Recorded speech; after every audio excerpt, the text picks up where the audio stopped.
Halo semuanya, selamat malam. Kita berjumpa lagi di podcast kami, Manajemen Resiko Kelompok 4. Beberapa menit ke depan, saya, Siti Rahmayanti, akan menemani Anda di podcast ini yang membahas tentang M-Banking Bank Syariah Indonesia. Kita akan kedatangan tamu spesial dari jauh-jauh datang dari Cikarang. Sebenarnya bukan orang Cikarang asli, melainkan dari kampus Pelita Bangsa. Langsung saja, mari kita sapa mahasiswa dari Universitas Pelita Bangsa. Untuk yang pertama, Kak Seli. Hai. Kak Malti. Halo. Kak Agis. Hai. Dan terakhir dari Kak Sudi. Halo. Apa kabar semuanya? Alhamdulillah baik. Oke, gimana lancar Gimana kesini? kabar? Alhamdulillah baik. Gimana kesininya lancar? Alhamdulillah Kak lancar. Alhamdulillah ya, ini kerja semua atau lagi libur? Libur Kak. Kebetulan Libur. weekend. Oke. Kalau itu gimana kegiatannya? Gimana? Kegiatannya gimana? Kerja? Oh, aku libur hari ini. Oh, libur ya? Iya, alhamdulillah. Oke, langsung saja. Sebelum kita masuk ke pembahasan, kami ada video dari salah satu nasabah bank syariah mengenai masalah M-Banking yang error. Mari kita simak videonya. Selamat siang, saya Dewi Lestari. Saya ingin menanyakan masalah M-Banking error. Kemarin saya ingin melakukan pembayaran online di salah satu platform pembayaran belanja online. Ketika saya ingin melakukan pembayaran via M-Banking BSI, saya sudah memasukkan kode virtual BSI dan keluar notifikasi transaksi Anda gagal. Dan saya coba ulangi 2-3 kali pembayaran dan keterangannya transaksi Anda gagal. Dan saya ingin melakukan pengecekan saldo dan keterangannya adalah keterangan banking error. Saya ingin menanyakan tentang transaksi gagal tersebut, apakah saldo saya sudah terpotong atau belum ya? Terima kasih. Oke. Dari video yang sudah kita lihat tadi, ada beberapa pertanyaan yang akan kita bahas. Sebenarnya apa sih penyebab M-Banking error atau sulit untuk diakses? Ya sebelumnya saya mau menjelaskan dulu nih apa sih yang dimaksud dengan M-Banking error. M-Banking error itu mengacu pada kesalahan teknis atau masalah yang terjadi dalam layanan perbankan melalui perangkat mobile seperti aplikasi perbankan seluler yang disediakan oleh Bank Syariah Indonesia. Ini bisa mencakup berbagai masalah teknis atau fungsionalitas yang tidak berjalan dengan baik seperti kesalahan dalam melakukan transaksi, masalah koneksi, dan tidak dapat melakukan login atau fitur-fitur tertentu yang tidak dapat berfungsi dengan benar. Oke. Ya, mungkin saya juga akan menambahkan yang dinyatakan oleh Mbak Seli ya. Iya, siap. Beberapa faktor penyebab M-Banking error itu. Yang pertama itu adalah masalah teknis atau gangguan pada sistem perbankan yang menyebabkan ketidakstabilan atau kegagalan fungsi aplikasi. Tapi kalau misalnya teknisnya bagus, tapi masih tetap nggak bisa mengakses M-Bankingnya juga, mungkin masalah yang kedua yaitu koneksi internet. Koneksi internet yang tidak stabil dapat mengakibatkan kita nggak bisa mengakses M-Bankingnya. Tapi kalau misalnya koneksi internetnya juga stabil, tetap tidak bisa mengakses M-Banking, mungkin masalahnya itu pada perangkat handphonenya, entah itu memorinya yang nggak cukup atau lain sebagainya. Tapi kalau misalnya memorinya juga masih banyak yang kosong nih, tapi M-Bankingnya masih tetap nggak bisa diakses, mungkin dari itu banknya yang lagi mengadakan maintenance dari pembaruan sistem segala macamnya. Jadi belum siap untuk akses. Sedikit tambahan lagi dari saya tentang pendapat Bang Paldi tadi. Memang untuk mengakses M-Banking Bank Syariah Indonesia itu memerlukan koneksi internet. Sangat diperlukan koneksi internet itu. Jika masalah itu tidak terjadi, segera bersihkan cache aplikasi atau restart aplikasi. Jika masalah itu masih berlanjut, segera hubungi pihak Bank Syariah Indonesia, bisa melalui telepon, email, atau yang lainnya. Oke, jadi Bank Syariah ini menyediakan hotline untuk customer service lah ya, untuk nasabah misalkan ada kritik atau saran seperti yang terjadi barusan gitu. Nah, untuk Bank Syariah pasti menyediakan dukungan untuk menyelesaikan teknis yang making error dan mereka pasti melakukan dukungan teknis pelanggan mereka dan Anda bisa dapat menghubungi pelanggan mereka atau melalui via email, telepon atau melalui alat komunikasi yang mereka sediakan. Setelah itu mereka juga akan memberi atau panduan kepada Anda untuk mengatasi masalah embanking error dan memberikan panduan yang dibutuhkan untuk memperbaiki embanking Anda yang error dan mengembalikan fungsionalitas embanking Anda yang akan bisa diperbaiki dan yang bermasalah. Oke, betul, siap. Jadi bagaimana tanggapan mengenai masalah yang dihadapi nasabah melalui video yang sudah kita lihat tadi? Nasabah tidak perlu khawatir ya kayak karena dari pihak bank itu kita kan melakukan keamanan ya kan berupa penggunaan kata sandi yang kuat dan tidak dapat membagikan informasi pribadi kepada pihak lain dan menghindari akses rekening mereka melalui perangkat yang tidak aman.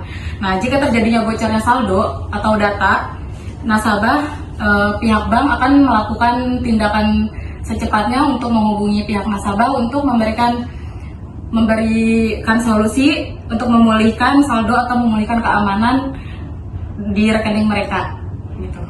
Oke. Ada tambahan dari Mungkin mau nambahin ya, Iya, Mas boleh, Gali. silakan. Kayak tadi ngomong masalah kebocoran data nasabah segala macam. Perlu kita ketahui bahwasanya direktur dari Bank BSI itu sudah mengeluarkan statement bahwasanya berita yang tersebar itu adalah hoax. Nggak ada data yang tersebar, masalah saldo juga aman semuanya. Oke. Selain dari masalah yang kemarin, ada nih beberapa contoh dari nasabah yang kemarin penarikan uangnya nggak keluar tapi kepotong, itu gimana? Nah, kalau itu kita harus panik. Sewaktu kita lagi narik duit tapi duitnya nggak keluar, nah langkah yang harus kita lakukan itu harus menghubungi call center bank syariah tersebut. Nah, kita menjelaskan bahwa kita narik duit tapi duitnya nggak keluar tapi saldo kita berkurang. Nah, setelah itu kita harus mempunyai catatan yang valid bahwa kita mengambil duit di tempat di mana kita mengambil dan jam berapa kita mengambil. Nah setelah itu call center akan menghubungi untuk memberikan solusi bahwa gimana kita harus caranya agar kita dan mereka juga memberi agar duitnya kita kembali, dan mereka akan menghubungi. Setelah itu mereka akan memberi waktu dalam 1-2 jam untuk memberi waktu agar mereka bisa menginformasi bahwa duitnya akan kembali lagi. Jadi uangnya bakal kembali gitu ya? Oke, siap. Jadi solusinya untuk peningkatan e-banking yang error ini, ada nggak sih dari kalian kayak harapan masa depan terkait e-bankingnya ini? Keamanan dalam m-banking atau perbankan melalui ponsel sangat penting mengingat pertumbuhan penggunaan perbankan digital dan transaksi keuangan yang dilakukan melalui perangkat mobile. Agar dapat menjaga keamanan informasi dan dana Anda, berikut ada beberapa tips ya. Tips keamanan dalam menggunakan m-banking. Yang pertama, menggunakan aplikasi yang resmi. Yang kedua, memperbarui aplikasi. Yang ketiga, sandi yang kuat. Yang keempat, autentikasi 2 faktor. Kelima, jaga kerahasiaan. Keenam, jaringan yang aman. 7, jaga perangkat Anda. Dan tantangan keamanan dalam m-banking itu ada 5 ya. Yang pertama itu ancaman malware atau perangkat lunak berbahaya dapat mencuri informasi pribadi dan keuangan Anda. Yang kedua ada phishing. Phishing adalah upaya penipuan di mana penyerang mencoba mendapatkan informasi pribadi Anda dengan menyamar sebagai lembaga keuangan yang sah. Yang ketiga ada keamanan jaringan.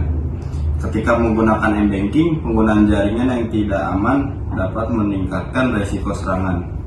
Yang keempat ada kehilangan atau pencurian ponsel. Jika ponsel Anda hilang atau dicuri, segera hubungi bank untuk melaporkan kejadian tersebut. Ya, mungkin saya akan menambahkan ya tentang peningkatan m-banking di Bank Syariah Indonesia dan perkembangan dan harapan masa depan. Peningkatan penggunaan m-banking di Bank Syariah Indonesia mencerminkan tren perbankan digital yang terjadi secara luas di industri perbankan. Berikut adalah perkembangan dan harapan masa depan terkait m-banking syariah Indonesia. Yang pertama itu adalah aplikasi m-bankingnya. BSI telah mengembangkan dan menyediakan aplikasi m-banking resmi yang memungkinkan nasabah untuk mengakses rekening mereka, melakukan transfer dana, pembayaran, tagihan, membeli pulsa, dan melakukan berbagai transaksi perbankan lainnya melalui ponsel mereka. Aplikasi ini telah mengalami pembaruan dan peningkatan fitur guna untuk memberikan pengalaman pengguna yang lebih baik. Yang kedua yaitu keamanan dan perlindungan. BSI telah fokus pada penerapan langkah-langkah keamanan yang kuat dalam aplikasi m-banking mereka.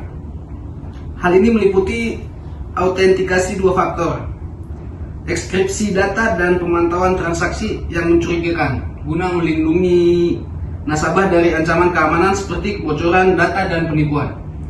Yang ketiga adalah fitur inovatif. BSI telah mengembangkan fitur inovatif dalam aplikasi m-banking mereka.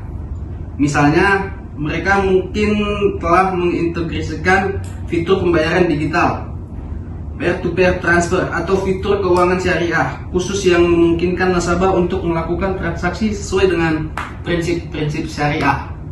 Yang keempat yaitu peningkatan aksesibilitas. Dalam upaya meningkatkan aksesibilitas, BSI mungkin telah mengembangkan aplikasi m-banking yang dapat diakses melalui berbagai platform seperti Android, iOS, atau melalui situs web yang responsif. Hal ini memungkinkan nasabah untuk mengakses layanan perbankan dari berbagai jenis perangkat yang mereka miliki. Terus yang terakhir adalah harapan masa depan m-banking Bank Syariah Indonesia. Yang pertama yaitu harapannya pengguna yang lebih luas. Diharapkan bahwa m-banking di BSI akan semakin diterima dan digunakan secara luas oleh nasabah mereka. Peningkatan kesadaran masyarakat tentang keuntungan dan kemudahan m-banking diharapkan akan mendorong lebih banyak orang untuk beralih ke layanan perbankan digital. Yang kedua adalah pengembangan fitur khusus syariah. Bank Syariah Indonesia dapat mengembangkan fitur dan layanan yang lebih khusus sesuai dengan prinsip-prinsip perbankan syariah. Ini mungkin meliputi pembayaran zakat, pembiayaan berbasis syariah, atau dukungan teknologi blockchain untuk transaksi syariah yang lebih aman dan transparan. Dan yang ketiga adalah kolaborasi dengan fintech. BSI dapat menjalin kerjasama dengan perusahaan fintech untuk startup finansial syariah untuk mengembangkan solusi m-banking yang lebih inovatif dan memperluas jangkauan layanan mereka. Kolaborasi semacam ini dapat memberikan manfaat yang lebih besar bagi nasabah dan meningkatkan kehadiran BSI di industri fintech. Yang keempat adalah peningkatan keamanan. Keamanan akan tetap menjadi fokus utama dalam pengembangan m-banking di BSI atau Bank Syariah Indonesia. Bank tersebut dapat terus memperbarui teknologi keamanan mereka, meningkatkan sistem deteksi penipuan, dan memberikan edukasi kepada nasabah tentang praktik keamanan yang baik. Dan dengan ini mereka terus mengembangkan dan meningkatkan layanan m-banking mereka.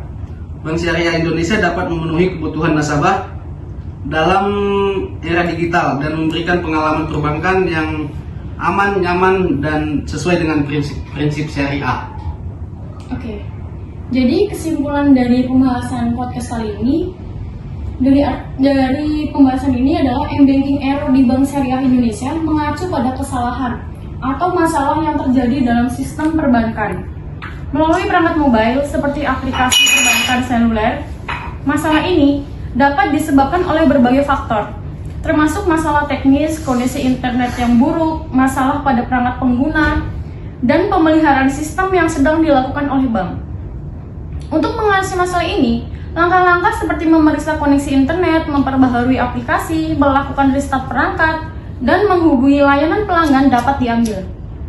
Bank Syariah Indonesia menyediakan dukungan teknis untuk membantu mengatasi masalah m-banking error yang dialami oleh pengguna.